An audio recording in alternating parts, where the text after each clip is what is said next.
हाँ। Good morning to all of you. I am Mrs. Aarti Sahu, Assistant Professor of Chemistry from Government College Basna, district Mahasamund, Chhattisgarh.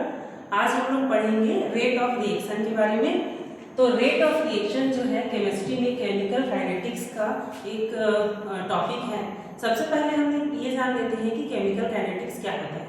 तो chemical kinetics जो है chemistry का वह branch है जिसमें हम किसी भी केमिकल रिएक्शन के मैकेनिज्म, उसके रेट, उसके ऑर्डर ऑफ रिएक्शन, इन सब के बारे में अध्ययन करते हैं। उसे हम रासायनिक बलगतिकी या केमिकल काइनेटिक्स कहते हैं। तो सबसे पहले हम लोग देख लेते हैं कि रेट ऑफ रिएक्शन क्या होता है, या सीधी भाषा में कहें तो इसे अभिक्रिया की दर किसे कहते हैं। अगर हम इसे एक रिएक्शन के थ्रू समझेंगे जिसमें से ए और बी जो होता है वो अभिकारक है और सी और डी जो है वो उत्पाद है। हमें पता है कि अभिकारक जो है वो किसमें परिवर्तित हो जाता है, उत्पाद में परिवर्तित हो जाता है। तो इस अभिक्रिया की जो दर है उसे हम कैसे प्रदर्शित करेंगे, तो इसका एक फॉर्मूला है change in concentration in reactant and product बटे टाइम इंटरवल, यानी समय के साथ अभिकारक एवं उत्पाद की सांद्रता में होने वाले परिवर्तन को ही हम रेट ऑफ रिएक्शन कहते हैं। जैसे जैसे आप देखेंगे जो रिएक्टेंट होता है उसका कंसंट्रेशन समय के साथ घटते जाता है, इसलिए हम इसे लिख सकते हैं decrease in concentration of reactant बटे टाइम इंटरवल। और जैसे जैसे समय होते जाता है तो प्रोडक्ट की मात्रा में वृद्धि होती जाती है, इसलिए हम इसे लिख सकते हैं increase in concentration of product बटे टाइम इंटरवल भी लिख सकते हैं। जिस प्रकार हम इसे सिंपल भाषा में कह सकते हैं कि ये स्पीड को बताता है। जैसे दो प्रकार की रासायनिक अभिक्रिया होती है, एक बहुत फास्ट रिएक्शन होता है जो कुछ ही मिनटों या सेकंड्स में हो जाता है, और दूसरा जो है स्लो रिएक्शन होता है जो कई महीनों में भी होता है, जैसे लोहे में जंग लगना। तो जो फास्ट रिएक्शन होता है तो हम कह सकते हैं कि उसका जो रेट ऑफ रिएक्शन है बहुत फास्ट है, यानी उसकी स्पीड ज़्यादा है, और जो स्लो रिएक्शन होता है उसे हम कह सकते हैं कि उसका रेट ऑफ रिएक्शन जो है वो बहुत ही कम होता है। इस प्रकार आगे हम देखेंगे कि इसे हम किस प्रकार से रिप्रेजेंट कर सकते हैं। एक तो हम रेट के रूप में लिखेंगे और दूसरा हम इसे dx बटे dt के रूप में भी रिप्रेजेंट करते हैं। यहाँ पर जो x होता है वो कॉन्सेंट्रेशन को बताता है, और t जो होता है वो टाइम को बताता है, और ये जो d होता है वो परिवर्तन को बताता है। और इस अभिक्रिया के लिए अगर हम इसको लिखेंगे है ना इस प्रकार, तो हमें पता है कि ये दोनों रिएक्टेंट हैं, तो इसके कॉन्सेंट्रेशन में क्या होगी जी, कमी होगी। तो इसके कॉन्सेंट्रेशन में कमी होगी, इसीलिए यहाँ पर हम क्या लिखेंगे, इसके सामने माइनस लगाएंगे।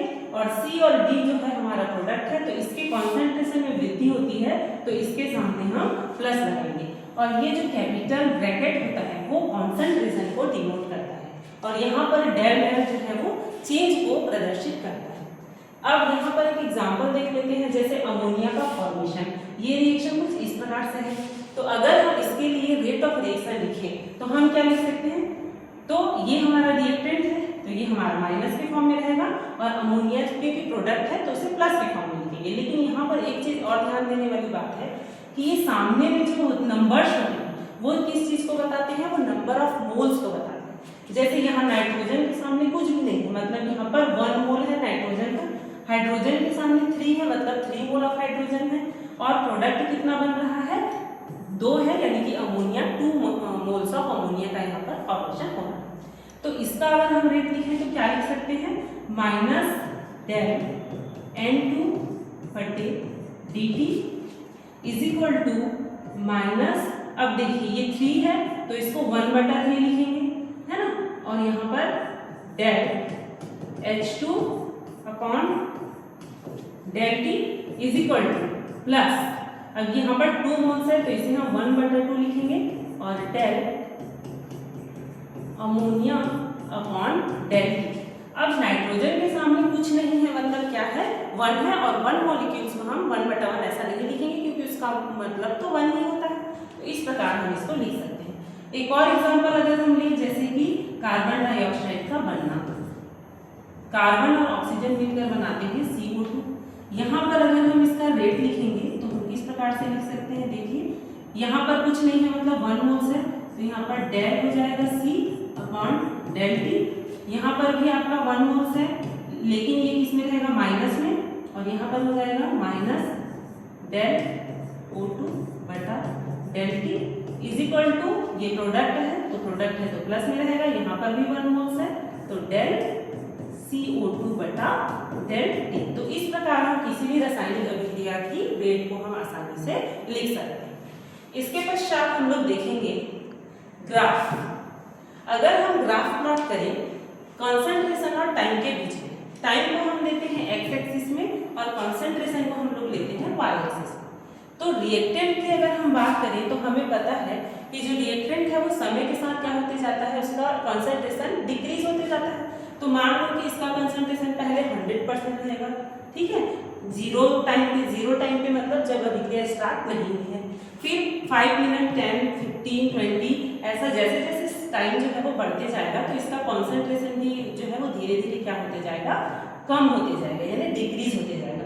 इसलिए जो रिएक्टेंट होता है उसका जो ग्राफ हमें कैसा प्राप्त होता है, डिक्रीजिंग ऑर्डर में प्राप्त होता है। इसी प्रकार अगर हम प्रोडक्ट की बात करें तो प्रोडक्ट जीरो टाइम में क्या है, प्रोडक्ट बिल्कुल भी नहीं बना है, यानी उसका कंसंट्रेशन जीरो है। फिर जैसे जैसे टाइम बढ़ते जाता है, यानी 5 हो गया 10 हो गया 15 हो गया 20, तो धीरे धीरे प्रोडक्ट का कॉन्सेंट्रेशन भी क्या होते जाता है, इंक्रीज होते जाता है। इस प्रकार अगर हम प्रोडक्ट की कॉन्सेंट्रेशन या उसका ग्राफ देखेंगे कॉन्सेंट्रेशन और टाइम के बीच में, तो प्रोडक्ट का जो ग्राफ है वो हमें बढ़ता हुआ या इंक्रीजिंग ग्राफ जो है वो हमें प्राप्त होता है। तो इस प्रकार ये जो है वो रेट ऑफ रिएक्शन को दर्शाता है। Thank you.